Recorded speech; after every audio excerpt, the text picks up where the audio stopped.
విజయనగరంలో ప్రముఖ హోటల్లో చూసుకుంటే మయూరి హోటల్ ఒకటి. అయితే ఈరోజు ఈ మయూరి హోటల్లో తిన్నటువంటి ఆ బిర్యానీలో పురుగులు పడ్డాయి, బొద్దింకలు పడ్డాయి అంటూ అక్కడికి వచ్చినప్పుడు కస్టమర్లు కూడా ఆందోళన చేస్తున్న పరిస్థితి కనిపిస్తుంది. మనతో పాటు ఆ కస్టమర్లు అయితే ఉన్నారో వాళ్ళతో మాట్లాడి మరిన్ని వివరాలు తెలుసుకునే ప్రయత్నం అయితే చేద్దాం. చెప్పండి, మీరు అక్కడ ఎటువంటి పరిస్థితులు మీరు నెలకొన్నాయి? బిర్యానీలో ఏమైనా పురుగులు పడ్డాయా, లేదంటే అసలు మీరు అక్కడ జరిగినటువంటి సిచ్యువేషన్ ఏంటిది?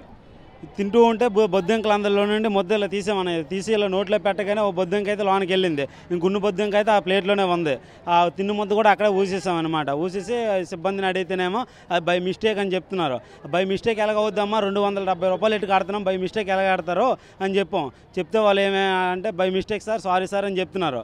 అదే మేము బయటికి వెళ్ళి తింటే 100 రూపాయలే కదమ్మా బిర్యానీ, అక్కడ ఈగలు దోమలు ఓల్తాయనే కదా మీ దగ్గరికి సేఫ్టీ ఉంటుందని వచ్చామనేసి అడిగితే దానికి వాళ్ళు ఏం స్పందించట్లేదు, సమాధానం కూడా చెప్పట్లేదు. మీ మేనేజర్ని పిలండి అయినా కనీసం పిలట్లేదు. దీన్ని మీరు కొంచెం ప్రజల వద్ద తీసుకెళ్తారని. అంటే మీకు బిల్లు ఎంత అయిందని చెప్పారు? మీరు ఆర్డర్ చేసిన మెటీరియల్ ఏంటి, మీరు ఆర్డర్ చేసిన ఫుడ్ ఏంటి? మేము ఆర్డర్ చేసింది 15 దమ్ బిర్యానీలు ఆర్డర్ చేసాం, ఒక 2 ఫ్రైడ్ రైస్లు ఆర్డర్ చేసాం. మాకు అందులో దమ్ బిర్యానీలో ఆవుపడింది అనమాట అది. అంటే దీనికి ఇప్పుడు మీకు ఆ బిర్యానీలో పురుగులు మరొక బొద్దింకలు పడ్డాయి, దాని పట్ల మీరు వాళ్ళకి అధికారులకు కానీ అక్కడ ఉన్నటువంటి సిబ్బందికి కానీ చెప్తే ఏ విధంగా రెస్పాండ్ అయ్యారు? వాళ్ళు ఏం రెస్పాండ్ అవ్వట్లేదు. సారీ సార్ అనుకునే ఉంటున్నారు అంతే. మరి ఇంకో 2సారి రానేమో అదే చెప్తున్నారు అంటే కానీ దీనికి ఏ సొల్యూషన్ అంటే మరి ఇంకేం మాట్లాడట్లేదు. మీరు చెప్పండి అమ్మ, ఏ విధంగా చూస్తున్నారు ఏంటి? మేము తినే ఫుడ్లో అయితే పచ్చడి అయితే స్మెల్ వస్తుంది, 3 డేస్ నుండి ఉన్నట్టుంది. ఫుడ్ బాగాలేదు, ఫుడ్ అయితే అస్సలు బాగాలేదు. వెజ్ తిన్నాము, అసలు బాగాలేదు, స్మెల్ వస్తుంది, 2 డేస్ నుండి వచ్చింది. అదే నేను చెప్పింది అదేనండి. అదే అసలు బాగోలేదండి, అందుకు బాగోలేదు, ఏవి అసలు బాగోలేదు. ఏడు బాగోలేదు సార్, అంత బాగోలేదు, కొంపలాగా ఉంది. కూరగాయ పూడం తినలేదు, బిర్యానీ తిన్నాం, బాగోలేదు.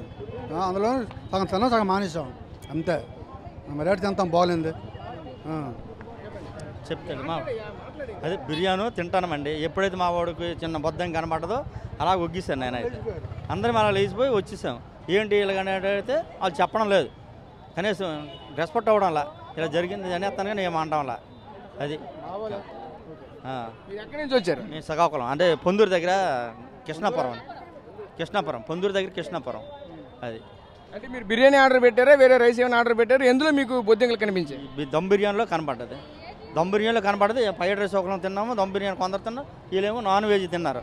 ఆ నాన్ వెజ్ కాడికి వెళ్తే ఏటైంది, అది వెజ్ బిర్యానీ తినేస్తే వెజ్జే తిన్నారు. అందులో పులుపు వాసన వచ్చేస్తుంది, అంటే ఈ వాసన వచ్చేస్తుంది. అది ఆ వాసన వాళ్ళు కూడా ఒగ్గేశారు. మేము తింటే మా కాడకి ఇలా జరిగింది, దానికి ఏంటి రెస్పెక్ట్? అది దాని గురించి మేము అడుగుతాను. చెప్పండి, ఏం జరిగింది? ఇప్పుడు చెప్పింది అదే చేసింది. యాగం బిర్యానీ మొత్తం అసలు దేని గురించి వస్తామండి? ఇక్కడికి వచ్చామంటే చాలా దూరం నుంచి వచ్చి ఇక్కడికి వచ్చి బాగున్నది, హోటల్ బాగుంటుందనే కదా ఇక్కడికి వస్తాం. ఈ బయటని తినేస్తే మాకు దొరకదా? బయటని తినేస్తే దొరకదా? ఏ అఫీషియల్గా దీనికి ఉంటుందనే కదా మేము వచ్చాము. దీంట్లో మనం తినే కోళ్ళు కూడా బాగుంది, నాణ్యత ఇస్తామనేసి అనేసి మయూరి హోటల్ అయితే పేరు పొందిన దానికి దీని బొద్దింకలు ఇవి వండి వేసి మేమేం తింటాం చెప్పండి? అది దాని గురించి కొంచెం పైకి తీసుకెళ్తారని కోరుచున్నాం. అది సో చూసాం కదా. అయితే ఆ బొద్దింక పడిన పట్ల అయితే మాత్రం మీరు తీవ్ర ఆందోళన చెందుతున్న పరిస్థితి కనిపిస్తుంది. అంటే విజయనగరంలోనే ప్రముఖ హోటల్ అయినటువంటి ఈరోజు మయూరి హోటల్లోనే ఉన్నటువంటి ఈ ఫుడ్ అయితే పూర్తిగా ఈరోజు ఈ పురుగులమయము అలాగే బొద్దింకలమయం అయిన కారణంగా అయితే మాత్రం చాలా ఇబ్బంది ఎదుర్కొంటున్నామని కూడా మరొక వైపు చెప్పుకునే పరిస్థితి కనిపిస్తుంది. అయితే బయట ఫుడ్లు అయితే మాత్రం మేమైతే తినలేకైతే మాత్రం ఈరోజు ఈ ప్రాంతానికి అయితే వచ్చాము. ఈ హోటల్కి వచ్చినప్పటికి కూడా ఈ హోటల్లో ఎటువంటి కనీసం అసలు ఏ ప్రికాషన్స్ కానీ ఫుడ్ సంబంధించిన ఏ ప్రికాషన్స్ తీసుకోవట్లేదని మరొక వైపు అయితే వాపోతున్న పరిస్థితి కనిపిస్తుంది. దీని పట్ల అయితే మాత్రం ఫుడ్ అండ్ సేఫ్టీ అధికారులు కూడా ఎటువంటి చెకప్లు కూడా ఎటువంటివి కూడా చేయకుండా ఉంటున్నారు. అంటే 2-3 మరొక వైపు చెప్తున్నారు, ఆ తిన్నటువంటి భోజనం కూడా స్మెల్ వస్తుందని కూడా మరొక వైపు చెప్తున్నారు. అంటే ఎన్నో రోజుల నుంచి అయితే మాత్రం నిల్వ ఉన్నటువంటి మెటీరియల్ అయితే మాత్రం ఈరోజు ప్రజలకైతే మాత్రం పెడుతున్నారని చెప్తున్నారు. మరొక వైపు చూసుకుంటే ఇలాంటి కలుషిత ఆహారాలు అయితే తినల పట్ల అయితే మాత్రం ప్రజల ప్రాణాలతో చెలగట్టమాడుతున్నారని కూడా మరొక వైపు అయితే వీళ్ళు వాపోతున్న పరిస్థితులు కనిపిస్తున్నాయి. ఎలా అయినా సరే ఇటువంటి హోటల్ పని అయితే మాత్రం అధికారులు చర్యలు తీసుకోవాలని కూడా మరొక వైపు అయితే ఇక్కడ వచ్చిన కస్టమర్లు కూడా ఆవేదన చెందుతున్న పరిస్థితి కనిపిస్తున్నాయి. కెమెరా పర్సన్ నాయుడుతో రాజేష్, RTV విజయనగరం నుంచి. మరిన్ని వీడియోస్ కోసం ఛానల్ ని సబ్స్క్రైబ్ చేయండి. లేటెస్ట్ అప్డేట్స్ కోసం వాట్సాప్ ఛానల్ ని ఫాలో అవ్వండి. ఆ లింక్ డిస్క్రిప్షన్ లో ఉంది.